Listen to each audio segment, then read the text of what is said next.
Sir, ಸಾಕಷ್ಟು ಜನಕ್ಕೆ August 9 ಮನೆ ಮನೆಗಳ ಮೇಲೆ ಕನ್ನಡ ಬಾವುಟ ಏನಕ್ಕೆ ಹಾರಿಸಬೇಕು, ಮತ್ತೆ ಜಯಚಾಮರಾಜೇಂದ್ರ ಒಡೆಯರ್ ಅವರನ್ನ ಯಾರು ಅಂತ ಸಾಕಷ್ಟು ಜನಕ್ಕೆ ಗೊತ್ತಿಲ್ಲ. ಅದ್ರ ಜೊತೆಗೆ ಜಯಚಾಮರಾಜೇಂದ್ರ ಒಡೆಯರ್ ಅವರು ನಮ್ಮ ಒಕ್ಕೂಟ ದೇಶಕ್ಕೆ ಏನೇನೆಲ್ಲ ತ್ಯಾಗ ಮಾಡಿದ್ರು ಸರ್, ಸ್ವಲ್ಪ ಹೇಳಿ ಸರ್. ಆಗಸ್ಟ್ 9ನೇ ತಾರೀಕು ನಾವು ಭಾರತದಲ್ಲಿ ಮೊದಲ ಬಾರಿಗೆ ಇನ್ಸ್ಟ್ರೂಮೆಂಟ್ ಆಫ್ ಅಸೆಷನ್ಗೆ ಸೈನ್ ಹಾಕಿದ ದಿನ. ಮೊದಲು ಸೈನ್ ಹಾಕಿದ್ದು ನಮ್ಮ ಮೈಸೂರು ದೇಶದ ಮಹಾರಾಜರಾದಂತ ಮನ್ಮಹಾರಾಜ ಜಯಚಾಮರಾಜ ಒಡೆಯರು ಅನ್ಕಂಡೀಷನಲ್ ಆಗಿ ಸೈನ್ ಹಾಕಿ ತಮ್ಮತ್ತ ಇದ್ದಂತ ಅಷ್ಟು ಚರಾಚರ ಆಸ್ತಿಗಳನ್ನ ಕೇಂದ್ರ ಸರ್ಕಾರಕ್ಕೆ ಉಚಿತವಾಗಿ ಬಿಟ್ಟುಕೊಟ್ಟರು.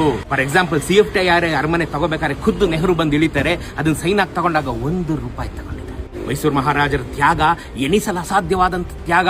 ವಲ್ಲಭಾಯಿ ಪಟೇಲರು ಇಡೀ ಭಾರತವನ್ನ ಸುತ್ತೋದಕ್ಕೆ ಕಾಶ್ಮೀರದಿಂದ ಕನ್ಯಾಕುಮಾರಿ, ಗುಜರಾತಿಂದ ಬೆಂಗಾಲ್ಗೆ ಮಹಾರಾಜರು ತಮ್ಮ ಬಳಿ ಇದ್ದಂತ ಪ್ರೈವೇಟ್ ಜೆಟ್ ವಿಮಾನವನ್ನ ಪೈಲಟ್ಟಿನ ಸಹಿತ ಪಟೇಲರು ಕೊಟ್ಟು ಭಾರತವನ್ನ ಒಂದುಗೂಡಿಸ್ಲಿಕ್ಕೆ ಕಾರಣರಾಗಿದೆ. 15ನೇ ತಾರೀಕು ಸ್ವಾತಂತ್ರ್ಯ ನಾವು ಮಾಡ್ತಾ ಇದೀವಿ ಅಂದ್ರೆ 9ನೇ ತಾರೀಕು ಮಹಾರಾಜರು ತಮ್ಮ ಆಸ್ತಿಯನ್ನೆಲ್ಲ ಬಿಟ್ಕೊಟ್ಟು ಸೈನ್ ಹಾಕಿದ್ರಲ್ಲ, ಅದಕ್ಕೆ ನಾವು 15ನೇ ತಾರೀಕು ನಾವು ಸ್ವಾತಂತ್ರ್ಯ ಮಾಡ್ತಾ ಇರೋದು. ಅದಕ್ಕೆ ಕಾರಣರು ನಾವು ಕನ್ನಡಿಗರು. ಈ ಕನ್ನಡದ ನೆಲ, ಈ ಕನ್ನಡದ ಮಣ್ಣು, ಈ ಜಲ, ಈ ಬುದ್ಧಿ, ಈ ಭೂಮಿ ಎಲ್ಲ ನಮ್ದು ರೀ. ನಾವು ಇದನ್ನ ಆಚರಣೆ ಮಾಡ್ಬೇಕ್ರಿ.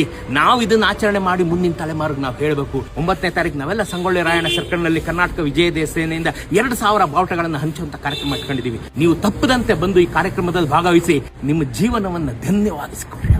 ಮರೀದೆ